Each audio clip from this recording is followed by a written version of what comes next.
Hello, నేను విశేషరావు. ఆంధ్రప్రదేశ్ రాజధాని అమరావతికి సంబంధించి రెండు గుడ్ న్యూస్ వినిపిస్తున్నాయి. ఒకటి, అమరావతి ఔటర్ రింగ్ రోడ్డు ఓఆర్ఆర్కి సంబంధించి 70 అడుగుల వెడల్పు ఉన్నదాన్ని 140 అడుగులు చేయడానికి ఎన్హెచ్ఏఐ అంగీకరించింది. దానికి సంబంధించి భూములకు సంబంధించి సేకరణ ఎలా ఉండాలి అనే దాని మీద కూడా చర్చిస్తుంది. దాదాపు 189 కిలోమీటర్ల పొడవు కలిగినటువంటి ఈ రోడ్డు వెడల్పు 140 మీటర్లు చేశారు. సో ఇప్పటి వరకు అంత వెడల్పు ఉన్నటువంటి రోడ్డు బహుశా ఎక్కడ ఉండి ఉండదు. ఇదొక గుడ్ న్యూస్ అమరావతికి. ఇక మరొక 2 రోజుల్లో ఎవరూ ఊహించినటువంటి గేమ్ చేంజర్ ప్రాజెక్ట్ ఒకటి రాబోతుంది. ఇప్పటికే అమరావతికి గేమ్ చేంజర్గా మనకు ఆర్టిఫిషియల్ ఇంటెలిజెన్స్ కనిపిస్తూ ఉంది. దాంతోపాటు మైక్రోసాఫ్ట్ రాబోతూ ఉంది. ఇలాంటివన్నీ కూడా ఆల్రెడీ అక్కడికి విట్టు వచ్చింది. ఒక యూనివర్సిటీ, అలాగే అమృతమ్మ యూనివర్సిటీ ఉంది, అనేక యూనివర్సిటీలు కూడా ఉన్నాయి. ఇప్పుడు లేటెస్ట్గా ఈ 2 అచీవ్మెంట్స్ ఒకటి మరొక 2 రోజుల్లో ప్రకటించబోతున్నారు. అదొక పెద్ద ప్రాజెక్ట్ అమరావతికి. బట్ ఓవరాల్గా ఇప్పుడు ఔటర్ రింగ్ రోడ్డుకి సంబంధించి క్లారిటీ అయితే వచ్చింది. ఏంటి ఈ ఔటర్ రింగ్ రోడ్డుకి సంబంధించి నిర్ణయం తీసుకున్నారు అని అంటే, దానికి సంబంధించి కీలకమైనటువంటి నిర్ణయం ఇది. ఆంధ్రప్రదేశ్ రాజధాని అమరావతికి మణిహారం వల్ల భావిస్తున్న ఔటర్ రింగ్ రోడ్డు నిర్మాణ పనుల్లో కీలక ముందడుగు పడింది. ఈ ప్రాజెక్టుకు అవసరమైనటువంటి భూసేకరణ ప్రక్రియను జాతీయ రహదారుల ప్రాధికార సంస్థ వేగవంతం చేసింది. కేంద్ర ప్రభుత్వం ఓఆర్ఆర్ వెడల్పును 70 మీటర్ల నుంచి 140 మీటర్లు, మీరు ఊహించుకోండి ఎంత వెడల్పు ఉంటుందో ఈ రోడ్డు. బహుశా అమెరికాలో కూడా ఇలాంటి రోడ్లు మనకి ఉండవేమో. నిర్ణయం తీసుకోవడంలో అందుకు అనుగుణంగా భూసేకరణ నిధులపై అధికారులు కసరత్తు చేస్తున్నారు. ఈ ప్రాజెక్టు కోసం భూసేకరణకే దాదాపు 5,000 కోట్లు, అటవీ భూముల కోసం మరొక 300 కోట్లు ఖర్చు చేయడానికి సిద్ధమైంది ఎన్హెచ్ఏఐ. మొత్తం 189 కిలోమీటర్ల పొడవున దీన్ని నిర్మించబోతున్నారు. ఎన్టీఆర్, కృష్ణా, ఏలూరు, గుంటూరు, పల్నాడు జిల్లాల మీదుగా ఈ రోడ్డు వెళ్తుంది. దీనికోసం సుమారుగా 3,400 హెక్టార్ల ప్రభుత్వ పట్టా, అసైన్ భూములతో పాటు 250 హెక్టార్ల అటవీ భూములు అవసరమవుతాయని అధికారులు గుర్తించారు. గతంలో 70 మీటర్ల వెడల్పు ప్రతిపాదనకు పోలిస్తే భూమి అవసరాలు బడ్జెట్ రెట్టింపు కావడం గమనార్హం. ఈ ప్రాజెక్టును 8 నుంచి 10 ప్యాకేజీలుగా విభజించి పనులు చేపట్టాలని భావిస్తున్నారు. సగటున 25 కిలోమీటర్లకు ఒక ప్యాకేజీ చొప్పున మొత్తం 8 నుంచి 10 ప్యాకేజీలు ఇవ్వబోతున్నారు. కృష్ణా నదిపై అమరావతికి సమీపంలో మొన్నలూరు, ముత్తాయిపాలెం మధ్య ఒకటి, వల్లూరుపాలెం, వల్లభాపురం మధ్య మరొకటి చొప్పున 2 భారీ వంతెనలను నిర్మించనున్నారు. ఈ వంతెనలను వేర్వేరు ప్యాకేజీలుగా చేపట్టే అవకాశం ఉందని తెలుస్తుంది. ఎన్హెచ్ఏ అధికారులు సిద్ధం చేసిన సమగ్ర నివేదికను కేంద్ర రోడ్డు రవాణా జాతీయ రహదారుల మంత్రిత్వ శాఖకు పంపనున్నారు. ఇది అక్కడ వివిధ కమిటీల ఆమోదం తర్వాత కేంద్ర మంత్రివర్గం తుది అనుమతి ఇవ్వనుంది. అనంతరం భూసేకరణ ప్రక్రియ అధికారికంగా ప్రారంభమవుతుంది. 6 జాతీయ రహదారులను అనుసంధానించే ఈ ఓఆర్ఆర్కు కొత్త జాతీయ రహదారి నంబర్ను కేటాయించాలని కూడా కేంద్రానికి ప్రతిపాదించారు. ఇది చంద్రబాబు గారి యొక్క విజన్. అంటే 6 నేషనల్ హైవేస్ని దీంతో అనుసంధానం చేస్తున్నారు. పైగా దీన్ని కూడా ఒక నేషనల్ హైవే లాగా గుర్తించడానికి ఆయన ప్రతిపాదన చేశారు. బహుశా ఢిల్లీ వెళ్ళిన సందర్భంగా ఇది కూడా ఆయన ప్రతిపాదించి ఉంటారు. ఇంకొక అంశం ఏంటంటే గేమ్ చేంజర్ ప్రోగ్రామ్. ఇది హైడ్రోజన్ గేమ్ చేంజర్. ఇది ఈ ప్రాజెక్టు అమరావతికి. ఇది గ్రీన్ హైడ్రోజన్. అమరావతిలో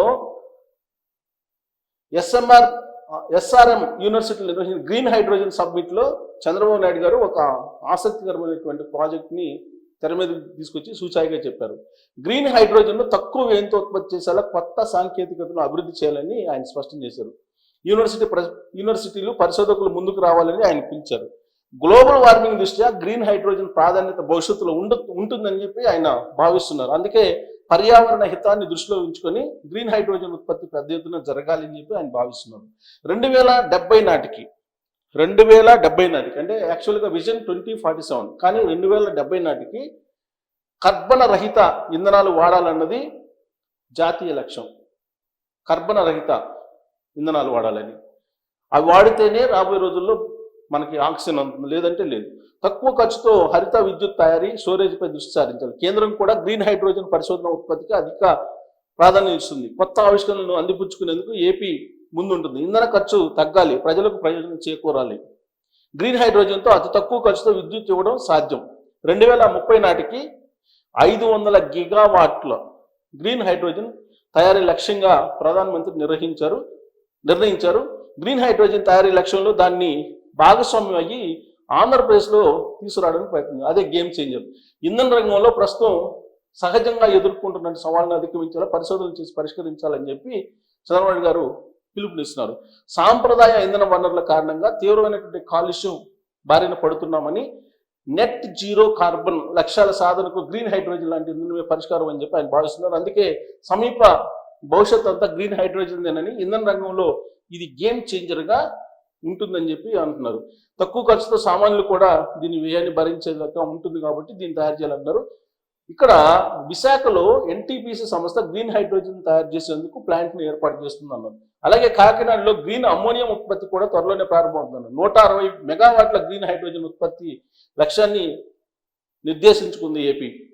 3 గిగావాట్ల సామర్థ్యంతో ఎలక్ట్రోలైజర్ల ద్వారా గ్రీన్ హైడ్రోజన్ ఉత్పత్తితో పాటు ఏపీలోని సౌర, పవన, పంప్డ్ విద్యుత్ ఉత్పత్తికి అపారమైన వనరులు ఉన్నాయని చెప్పి చంద్రబాబు నాయుడు గారు చెప్పారు అక్కడ సదస్సుకు వచ్చినాడు. అమరావతిలో కృత్రిమ మీద కేంద్రంగా క్వాంటమ్ వ్యాలీ ఏర్పాటు చేస్తున్నామని, రాష్ట్రాన్ని గ్రీన్ హైడ్రోజన్ వ్యాలీగా తీర్చిదిద్దామని ముఖ్యమంత్రి చెప్పారు. అంటే అమరావతినేమో క్వాంటమ్ వ్యాలీగా, టోటల్ ఆంధ్రప్రదేశ్నేమో గ్రీన్ హైడ్రోజన్కి సంబంధించి దాన్ని గ్రీన్ హైడ్రోజన్ వ్యాలీగా మారుస్తామని చెప్పి ఆయన ఆ సదస్సులో చెప్పారు. గ్రీన్ హైడ్రోజన్ డిక్లరేషన్ను ప్రకటిస్తామని చెప్పి అంటున్నారు. అది ప్రకటిస్తే కనుక ఏమవుతుంది? గ్రీన్ హైడ్రోజన్, గ్రీన్ అమోనియా ఉత్పత్తికి సీఎం సమక్షంలో 51,000 కోట్ల ఒప్పందాలు, 51,000 కోట్ల ఒప్పందాలు. దాని డిక్లరేషన్ని 2 రోజుల్లో అనౌన్స్ చేయబోతున్నారు. గ్రీన్ హైడ్రోజన్, అమోనియా ఉత్పత్తి చేసేందుకు 2 సంస్థలు చంద్రబాబు సమక్షంలో సదస్సు వేదిక ట్రాన్స్ఫర్మేషన్ అవగాహన ఒప్పందాలు కుదుర్చుకున్నాయి. ఈ మేరకు రాష్ట్ర ప్రభుత్వం ఆయా సంస్థల ప్రతినిధులు ఒప్పంద పత్రాలు మార్చుకున్నారు. యూకేకి చెందిన యమ్నా సంస్థ 16,000 కోట్ల పెట్టుబడితో నెల్లూరు జిల్లా కృష్ణపట్నం వద్ద ఏడాదికి 1 మిలియన్ టన్నుల ఉత్పత్తి సామర్థ్యంతో ప్లాంట్ను ఏర్పాటు చేసేందుకు ఎంఓయూ కుదుర్చుకున్నారు. అలాగే కేఎస్ఏహెచ్ ఇన్ఫ్రా సంస్థ మచిలీపట్నంలో 150 కిలోటన్నుల సామర్థ్యంతో గ్రీన్ హైడ్రోజన్, 600 కిలోటన్నుల గ్రీన్ అమ్మోనియా ఉత్పత్తి సామర్థ్యంతో ప్లాంట్ను ఏర్పాటు చేయనుంది. దీనికోసం 35,000 కోట్ల రూపాయలని పెట్టుబడి పెట్టనుంది. అంతకుముందు ఇంధన రంగానికి సంబంధించి ఆయన చాలా ఇంపార్టెంట్ అని చెప్పి భావిస్తూ దీన్ని చంద్రబాబు నాయుడు గారు అనౌన్స్ చేశారు. సో ఈ గ్రీన్ హైడ్రోజన్ తోటి రాబోయేటువంటి రోజుల్లో ఖచ్చితంగా ఆంధ్రప్రదేశ్ గ్రీన్ ఎనర్జీ వ్యాలీగా మారిపోతుంది. ఆ దిశగా ఆయన అడుగులు వేస్తున్నారు. దీని విషయంలో 2070 విజన్ని ఆయన రూపొందించారు. అదే ఆయన అక్కడికి సదస్సుకు వచ్చినటువంటి వాళ్ళకి వివరించి చెప్పారు. ఎందుకనంటే గ్రీన్ హైడ్రోజన్ అనే దాన్ని పాలసీని కేంద్ర ప్రభుత్వం తయారు చేసింది. దాన్ని అందిపుచ్చుకుని ఆంధ్రప్రదేశ్ గ్రీన్ హైడ్రోజన్ వ్యాలీగా కనుక ఏర్పడితే రాబోయేటువంటి రోజుల్లో జీరో పొల్యూషన్, జీరో కార్బన్ తోటి అన్ని రకాలుగా ఇంధనాన్ని ఉపయోగించుకోవచ్చు అనేది ఒకటి. 2, ఇంధన ఖర్చులు తగ్గే అవకాశం ఉంది. సాంప్రదాయ ఇంధన వనరులను మనం ఉపయోగించినంత కాలం రేట్లు ఎక్కువగా ఉంటాయి. పెట్రోలు, డీజిలు, బొగ్గు వీటన్నిటిని ఉపయోగించడం ద్వారా రవాణా ఛార్జీలు పెరుగుతాయి. దాని ఫలితంగా వస్తువుల ధరలు కూడా ఎక్కువగా ఉంటాయి. అదే మీరు గ్రీన్ హైడ్రోజన్ని కనుక ఉపయోగిస్తే మనకి తక్కువ రవాణా ఖర్చు అవుతుంది. ఇప్పుడు రాబోయేటువంటి రోజుల్లో ఆంధ్రప్రదేశ్లో సౌర విద్యుత్ తోటి నడిచేటువంటి కార్లు కూడా రాబోతున్నాయి. ఎందుకంటే ఇప్పుడు మనకు సౌర విద్యుత్ రాబోతుంది. మొత్తం కూడా ఆల్మోస్ట్ అన్నీ కూడా సౌర విద్యుత్తుకు సంబంధించే ఇప్పుడు మనం చూస్తున్నాం. విద్యుత్ తయారీ రంగంలో మనకి జనరల్గా ఏంటి, హైడల్ పవర్ ప్రాజెక్టు ఉంటుంది, అలాగే థర్మల్ ప్రాజెక్ట్ ఉంటుంది, అలాగే ఎయిర్ నుంచి తయారు చేసేటువంటి పద్ధతి ఉంది. ఇది కాకుండా ఇప్పుడు గ్రీన్ హైడ్రోజన్ అనేది వచ్చింది. ఆల్రెడీ సౌర విద్యుత్, సోలార్ పవర్ అనేది వచ్చింది. సోలార్ పవర్కి నెక్స్ట్ స్టెప్ ఏంటంటే హైడ్రోజన్, గ్రీన్ హైడ్రోజన్. ఈ హైడ్రోజన్ అనేది చాలా ఎక్కువగా ఉంది భారతదేశంలో. ఆల్రెడీ నేను దాని మీద ఒక వీడియో కూడా చేశాను. దాదాపు 1000 ఏళ్లకు సరిపడా హైడ్రోజన్ ఉందని చెప్తున్నారు.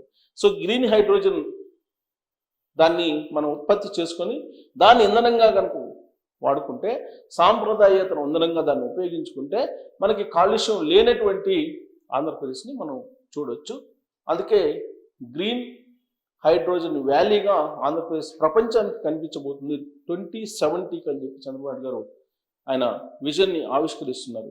మరి ఇది సాధ్యమయ్యే అవకాశం ఉందా అనే దాని మీద మీరు రోల్ చేయండి.